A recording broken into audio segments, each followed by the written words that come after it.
Continuando con nuestra unidad, ahora tenemos el subtema 3.3.3, microcontrolador. Un microcontrolador es un circuito integrado programable capaz de ejecutar las órdenes grabadas en su memoria. Está compuesto de varios bloques funcionales que cumplen una tarea específica. Un microcontrolador incluye en su interior las tres principales unidades funcionales de una computadora: unidad central de procesamiento, memoria y periféricos de entrada-salida.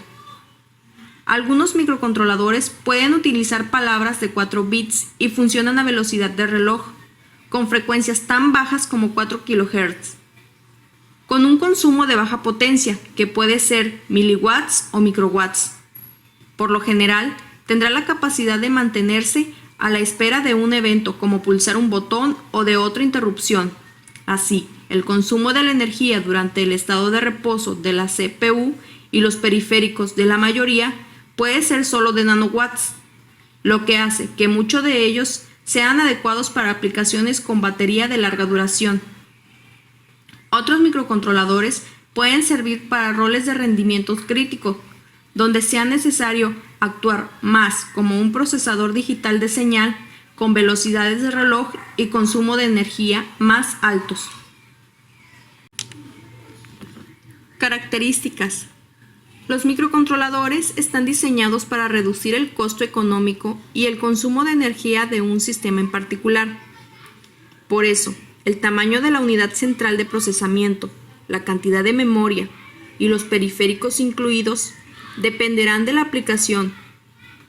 El control de un electrodoméstico sencillo, como una batidora, utilizará un procesador muy pequeño, 4 u 8 bits, porque sustituirá a un autómata finito. En cambio, un reproductor de música o video digital, MP3 o MP4, requerirá de un procesador de 32 bits o de 64 bits y de uno o más códecs de señal digital, audio o video. El control de un sistema de frenos ABS se basa normalmente en un microcontrolador de 16 bits, al igual que el sistema de control electrónico del motor en un automóvil. Los microcontroladores representan la inmensa mayoría de los chips de computadoras vendidos. Sobre un 50% son controladores simples y el restante corresponden a DSP más especializados. Mientras se pueden tener uno o dos microprocesadores de propósito general en casa, nosotros estamos usando uno para esto, usted tiene distribuido seguramente entre los electrodomésticos de su hogar una o dos decenas de microcontroladores. Pueden encontrarse en casi cualquier dispositivo electrónico, como son automóviles, lavadoras, hornos microondas, teléfonos, etc. Esquema de un microcontrolador. En esta figura vemos al microcontrolador metido dentro de un encapsulado de circuito integrado, con su procesador, buses, memoria, periféricos y puertos de entrada y salida. Fuera del encapsulado se ubican otros circuitos para completar periféricos internos y dispositivos que pueden conectarse a los pines de entrada y salida. También se conectarán a los pines del encapsulado la alimentación, masa, circuito de completamiento del oscilador y otros circuitos necesarios para que el microcontrolador pueda trabajar. Algunos ejemplos de microcontroladores son como los que mostramos a continuación: el AVR Mini, el Arduino, el Waiting y el Raspberry Pi. Ahora hablaremos de tarjetas electrónicas de control para robots en el subtema 3.4.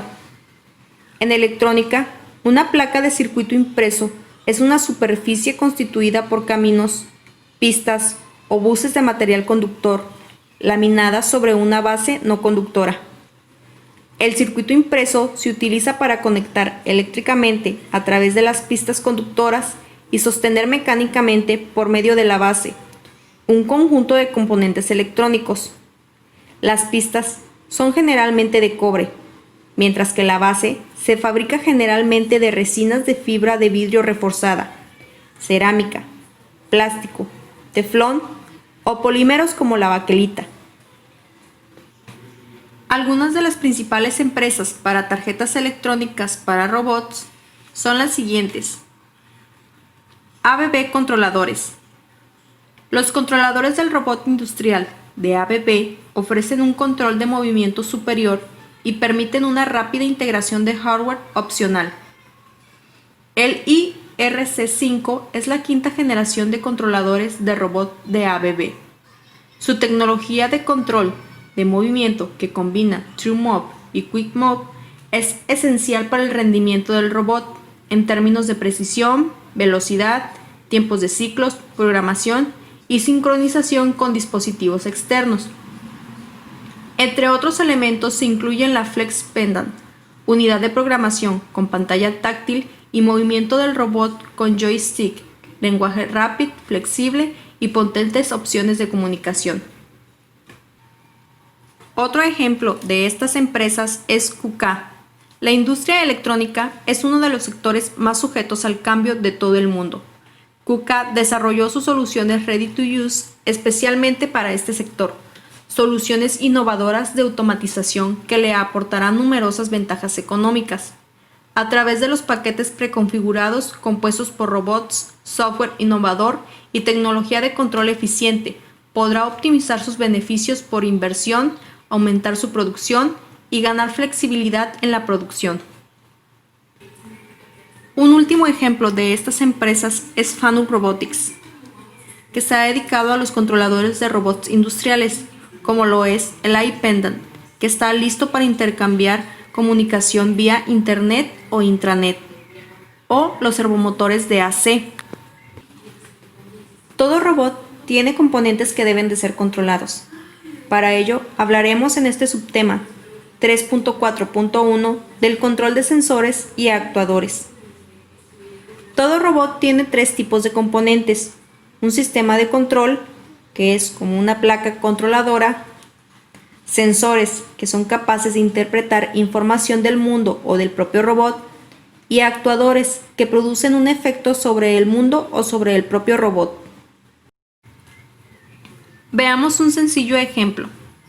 Si comparamos un robot con una persona, los sensores serían sus sentidos.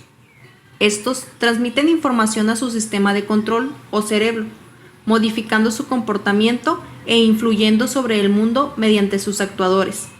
Además, un robot necesitará una fuente de energía para funcionar y una estructura física para sostener los elementos que lo componen. Como ya se mencionó, uno de los componentes del robot es el sistema de control, que también puede ser llamado placa controladora o cerebro. Como se muestra en la figura, es como un pequeño ordenador. Básicamente es un microcontrolador al que se le pueden conectar sensores que van a funcionar como sus sentidos y actuadores que funcionarán como sus músculos, su voz, etc. El ejemplo anterior está representado con el dibujo de una placa Zoom, la cual está formado por los siguientes componentes. Microprocesador. Es el microchip que realiza todas las operaciones necesarias para que tu placa ejecute tu programa. Pines digitales. Solo puede tener dos valores, 1 o 0, todo o nada, encendido o apagado. Pines analógicos. Pueden tener múltiples valores, 0, 1, 34, 255, etc. Entrada micro USB. A través de esta entrada, la placa se comunica con tu ordenador. Entrada de baterías. La placa recibe energía de las baterías o la fuente de alimentación para poder funcionar. Bluetooth. Permite a la placa comunicarse sin cables con un ordenador, smartphone u otros. Botón de encendido o apagado. Quita la energía a los pines de tu placa de forma que puedas programar sin que el robot esté continuamente moviéndose. Reguladores de tensión. Adaptan la tensión de alimentación al voltaje en que trabaja la placa, normalmente 5 volts. Otro de los componentes de tu robot son los sensores. Un sensor no es más que un componente electrónico que transmite más o menos electricidad en función de un elemento físico, como la luz, el sonido, la distancia, etc. Si queremos conectar un sensor a nuestra placa, tendremos que averiguar primero si el sensor es digital o analógico. Para esto, vamos a ver qué es un sensor digital o un sensor analógico. Un sensor digital solo puede tener dos valores, 1 o 0, todo o nada. Un ejemplo de sensor digital es un pulsador en el que cuando pulsamos el botón, este vale 1 y cuando no lo pulsamos vale 0. En una placa Zoom o similar, los sensores digitales irán conectados en los pines digitales D0 a D13. Por otro lado, un sensor analógico puede tener múltiples estados, siendo capaz de transformar la cantidad de luz, temperatura u otros elementos físicos en un valor comprendido entre 0 y 1023. Un ejemplo de sensor analógico es un sensor de luz, donde dependiendo de la cantidad de luz que el sensor recibe, dará un valor mayor o menor. En una placa Zoom o similar, los sensores analógicos irán conectados en los pines A0 a A5. El tercer componente de tu robot son los actuadores, que son un componente electrónico capaz de realizar una acción sobre el entorno. Por ejemplo, un motor que mueve una rueda, un LED que indica que un aparato está encendido, un altavoz que emite un sonido de alerta, etc. Utilizando una placa Zoom o similares, todos los actuadores que utilicemos irán conectados a un pin digital. Hay actuadores como un LED que solo tienen dos estados, mientras otros como un servomotor que pueden tener múltiples posiciones y por tanto ser analógicos. Para este tipo de actuadores, nuestra placa, que es digital, se servirá de un truco o método conocido como señal PWM. De momento, no nos vamos a preocupar por ella, veremos su utilidad más adelante. Ahora te preguntarás, ¿cómo piensa una placa controladora? Bueno, a veces crearás un proyecto o un robot que no se comportará como habías pensado. Recuerda que tu placa controladora es el cerebro de tu máquina, pero es mucho más ilimitado que un cerebro humano. La placa controladora piensa o procesa las cosas de una en una. No puede hacer las dos cosas a la vez. Piensa y repite acciones muy rápido, tanto que a veces no podemos ni ver lo que está haciendo y hay que decirle que espere un poco. Nunca hace nada que no le hayas dicho. Hay que programar todo lo que quieras que haga y darle las órdenes de una en una. Normalmente, cuando la placa acaba su lista de órdenes, vuelve a empezar de nuevo, repitiendo su programación una y otra vez. Mi nombre es Michelle Chue Salinas y esta fue la segunda parte de la unidad número 3 llamada Electrónica Básica. Agradezco su atención a todos y hasta luego.